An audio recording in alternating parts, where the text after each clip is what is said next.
At the peak, America had roughly 2,500 enclosed shopping malls. Today, fewer than 700 of the big ones are still open. Ask anyone why, and you'll get the same answer. Amazon, online shopping. Nobody wants to leave the house. Here's what that story leaves out. Mall construction in America peaked in 1990.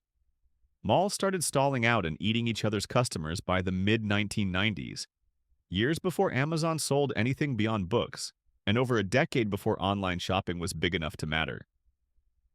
Something was already breaking the system from the inside, long before a single algorithm recommended anyone buy a hoodie. So, what actually happened? Turns out the guy who invented the mall could have told you. He tried back in 1978. Nobody was listening yet. Victor Gruen didn't want to build a shopping mall, he wanted to build Vienna. He grew up walking through covered arcades and pedestrian streets where people actually lingered. Then the Nazis annexed Austria in 1938, and Gruen fled to New York with $8 in a portfolio. He spent the next decade designing storefronts in America, watching families get shipped out to brand new suburbs with nothing to walk to and nowhere to gather. So he pitched something bigger, an enclosed town square. Shops, yes, but also a library, medical offices, apartments, even a bomb shelter, all wrapped around a courtyard with fountains and a fish pond. In 1956, his design opened in Edina, Minnesota as Southdale Center, the first fully enclosed climate-controlled mall in the country. Except the version that opened wasn't his. The developer had quietly stripped out the library, cut the medical offices, shrunk the apartments to nothing. What survived was the shell, the enclosure, the climate control, the shiny central court, built to do one job. Keep you inside, keep you spending. And it worked almost too well. Kill the clocks, remove the windows, curve the walkways just enough, and shoppers stop tracking time. They slow down, their eyes glaze over. Retail people call this the Gruen transfer now, named after the one man who never wanted it to exist. Developers took his architecture, stripped out his ideals, and kept the one part that made money. By 1978, Gruen had had enough. Standing on a stage in London, he said it outright. He refused to pay alimony for what he called those bastard developments. 2 decades of watching his idea get photocopied across the country, and he wanted his name off every single one of them. Malls didn't spread across America because shoppers wanted more of them.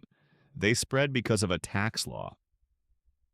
In 1954, Congress rewrote the rules on depreciation to encourage new construction. Developers could suddenly write off a brand new building's cost far faster than the building actually wore out. On paper, that showed up as a loss. In reality, it was tax-free income, which meant a mall didn't need to succeed as a retail business. It just needed to exist for a few years, generate deductions, and get sold. In Cortland, New York, the population barely moved between 1950 and 1970. In that same window, 6 separate shopping plazas went up within 2 miles of its own downtown. Nobody was chasing shoppers, they were chasing a depreciation schedule. By the time the loophole finally closed in the mid-1980s, the damage was already done. The country had built mall capacity for a population that didn't exist yet, in places that were never going to grow into it. This is the part that actually explains the collapse.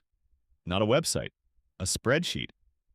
By the 1990s, every metro area had more mall square footage than its shoppers could support. A new mall didn't create new customers, it just pulled them away from the mall down the road. Growth stalled. Malls started cannibalizing each other years before most Americans had bought anything online at all. Then the anchors started falling. Sears and JCPenney had spent decades acting as the load-bearing walls of the industry, dragging in the foot traffic that kept the smaller stores around them alive. Since 2002, department stores have shed 448,000 jobs, a 25% drop. Online retail over that same stretch added just 178,000. Amazon didn't replace those jobs. It didn't come close. When an anchor closes, a mall doesn't just lose one tenant. It loses 100,000 square feet of dead space nobody wants to lease, sitting in the middle of the building like a missing tooth. When Forever 21 went bankrupt, more than 200 of its stores vanished in one go, and mall after mall lost the one tenant propping up its foot traffic numbers. Smaller shops start breaking their leases. Landlords start defaulting on loans. A vacant mall today sells for 43% less than what its owner originally paid for it. You've probably got one of these near you right now. Half empty. One dying anchor. A food court running on a Panda Express and a prayer. That's not a coincidence. That's the tax code from 1954, finally running out of road, 70 years late. Split American malls into tiers by how much they sell per square foot, and the picture changes completely. The bottom tier, malls making under $300 a square foot a year, sit at a 13.3% vacancy rate. The top tier, over $500 a square foot, sits at just 5.6%, barely worse than the national average for retail space of any kind. Simon Property Group, the company that owns most of America's best-performing malls, runs an average occupancy rate above 92%. So the mall isn't dying, the mediocre mall is dying. The one with a generic tenant mix, in a shrinking town, propped up entirely by an anchor store that just filed for bankruptcy. And the dead ones don't just sit there. Nearly half of all mall redevelopments now turn into mixed-use projects. Apartments, clinics, and offices stacked where the department stores used to be. The rest become community colleges, churches, self-storage, even a zombie shooting paintball arena in an old anchor store. Outside Atlanta, a dying mall called Plaza Fiesta got carved up into hundreds of tiny stalls selling quinceañera dresses and Western wear. It's now one of the busiest Latino marketplaces in the Southeast. Same building, different tenants, full again. Now here's the part that undercuts the whole malls are dead story. Teenagers are bringing some of them back, not with nostalgia, with cameras. Walk into a thriving mall today and you'll find fitting rooms set up for filming, brands live streaming from their own storefronts, and online-only labels like Princess Polly and Addicted opening physical stores because their in-person sales are now outgrowing their online ones. There's a name for it, mall maxing. It's working well enough that Simon's sales per square foot have already climbed past pre-pandemic levels. So look at what actually happened.